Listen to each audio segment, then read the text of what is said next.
関西だと栗。完璧だね。どうもこんにちは。焼肉ベースかけるの俊介です。先日あるお祝いがありまして、ウルフギャング鉄板って何年ぐらいにできた ?1 年前ぐらいにできたウルフギャングの鉄板焼きバージョンのお店に招待されて行ってきたんですけど、ウルフギャング自体はアメリカのお肉の熟成肉を使ってるんですね。でそのウルフギャング鉄板っていうのが、銀座にあるんですけど、そこが和牛を使った熟成肉っていうのをやってたんですね。焼いてくれるシェフに何のお肉使ってるんですかって言ったら、赤牛を使ってるということだったんです。なんで赤牛なんですかって聞いたら、いろんな和牛でちょっと熟成を試してみたんだけど、黒毛和牛だとサシが入りすぎてカビちゃうらしいんですよ。で赤牛は割とこの赤みが強いんで、アメリカのお肉にちょっと近いみたいで、それでうまく熟成ができたから赤牛使ってるんだよっていう話をちょっと聞いたんですね。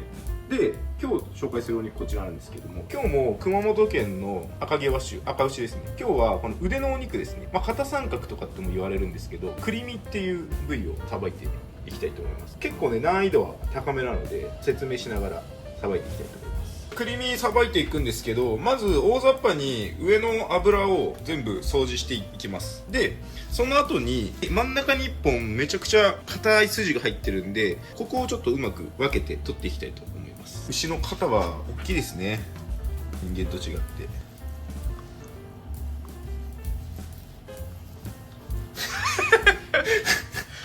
コメント力圭介のコメント力無視されてるかもはや。今ね、なんて返そうかなって考えたんだけど、でん肩のエピソードね。肩のエピソードある？僕結構肩が強くてバスケ部なんですけど、結構遠投が得意。ハンドボール投げとか。ハンドボール投げは多分あれだったんじゃないかな。中学校の時とかはクラスっていうか学年で一番とかだった。確かにバスケットボール持ってるとハンドボールは余裕かもな。俺あれ投げづらかった、すごい。野球部ね。そう確かにね。肩のエピソードはそれぐらいかな。肩のエピソードなんだろう、ジムで肩やったぐらいのお前野球部なんだからあるだろ。なんかちょっと痛えなよ、なんかいかんせん丈夫だからあんまり怪我しない。肩とかやったことない。なんかあんまりそれ病院行ったとかはないかな。ちょっと痛えなとかはあるけど、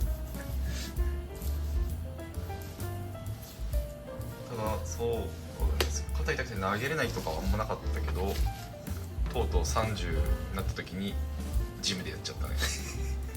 ダサいな。せっかくベンチプレス伸びてたんだけど、何キロぐらいいけるの80ぐらいだったかなと思って。お最初65ぐらいだったんだけど、80ぐらいまで上がってってて、100いけるねって人と話してたんだけど、肩やった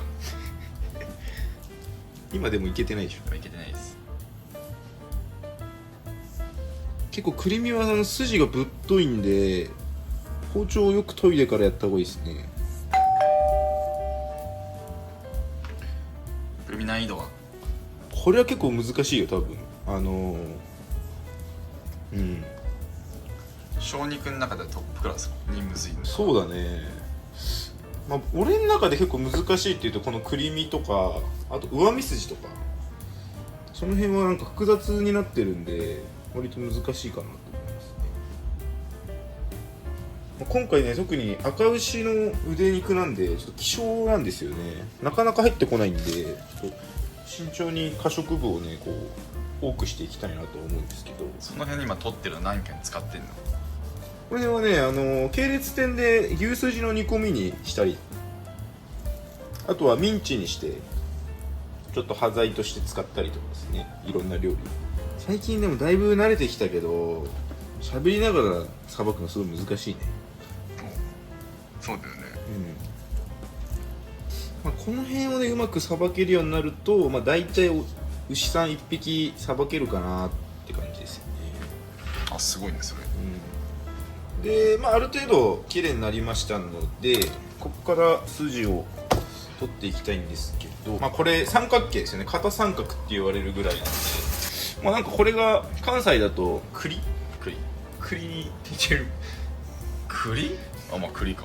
栗型っていうの。なるほどね、確かに。全然しっくりこないけどね、俺は。筋がここにドカってさっき入ってるって言ったんですけど、だいたいこの辺までが非常に強い筋が入ってて、ここまで筋に沿ってってここから横にズバッと道を作ってあげる感じです。なんだって難しいんですよこれは。このね筋をね、でここの筋硬いんで包丁に当てながらやっていった方がいいですね。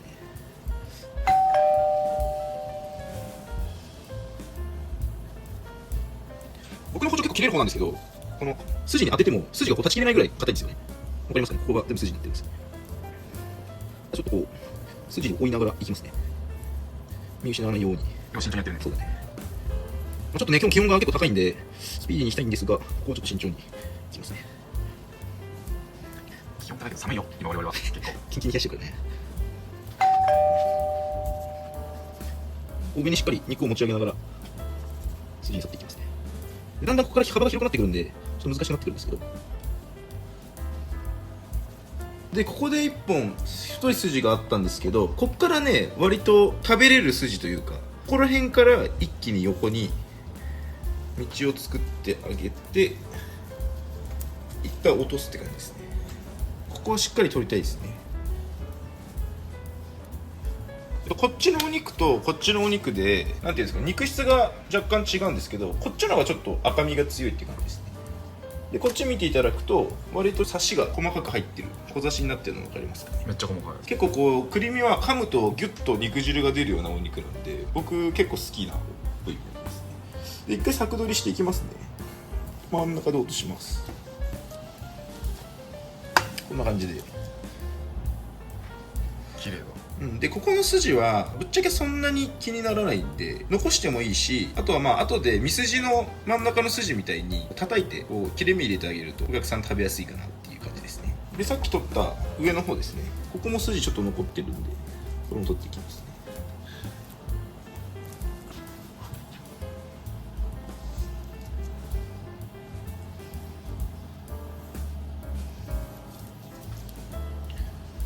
こっちはこっちですごい美味しいのでしっかり商材にします。ここから焼肉カットします。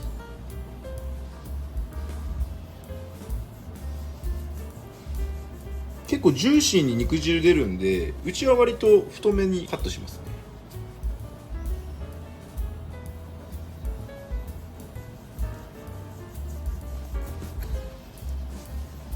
こんな感じですね。ステーキの場合はこれぐらい。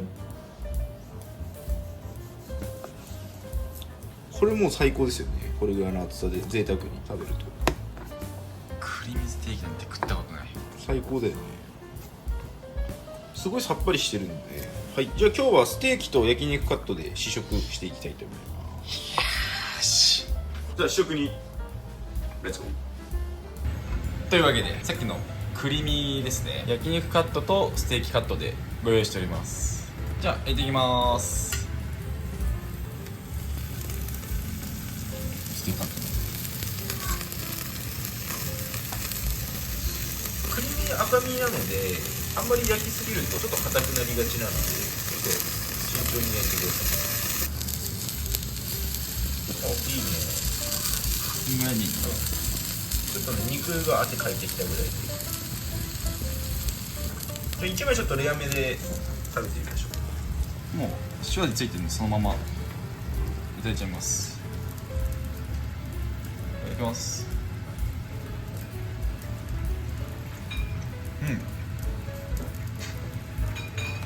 幸せな味だねこれ。うまいねこれ。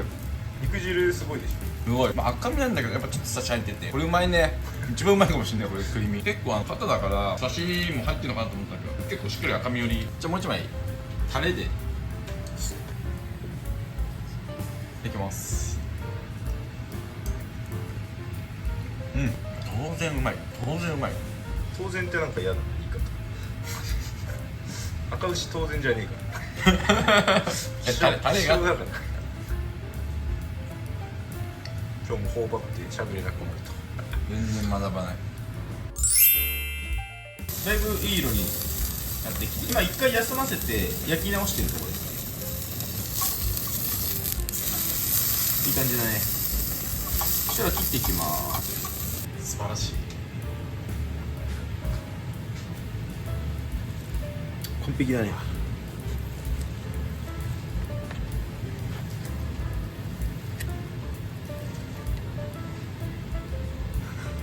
はい、じゃあこれをケースで食べていきます。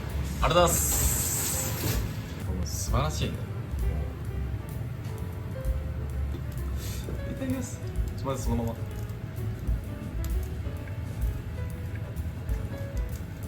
周りがしっかり香ばしくて香りいいんだけど、中がレアだから肉々しくてクリーミーのうまさが引き立ってる。うまい。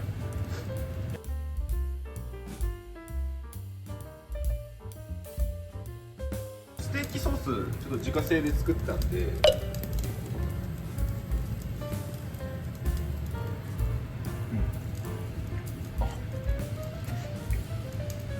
ステーキは確かにステーキソースかいいね。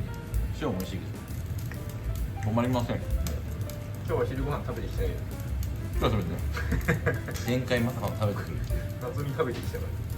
じゃあ次ガーリックチップとステーキソースですね。やばいんでねえの。最高でしょこれは。いただきます。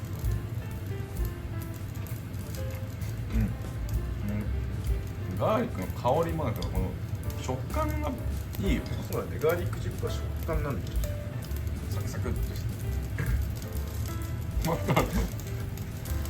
うね、相性も素晴らしい。うますぎ。あれ久しぶりのあれこれはね、うますぎや原始です。流行ってないですよね。流行らせるというわけで今日はクリーミー編をお送りしてきたんですけれども、ちょっと切るのは難しいかもしれないですけど、皆さんぜひトライしてみてください。それでは次回また。落ちませんでした。全然鶏肉でもいいですし、豚肉でも全然何でもいいです。そしたら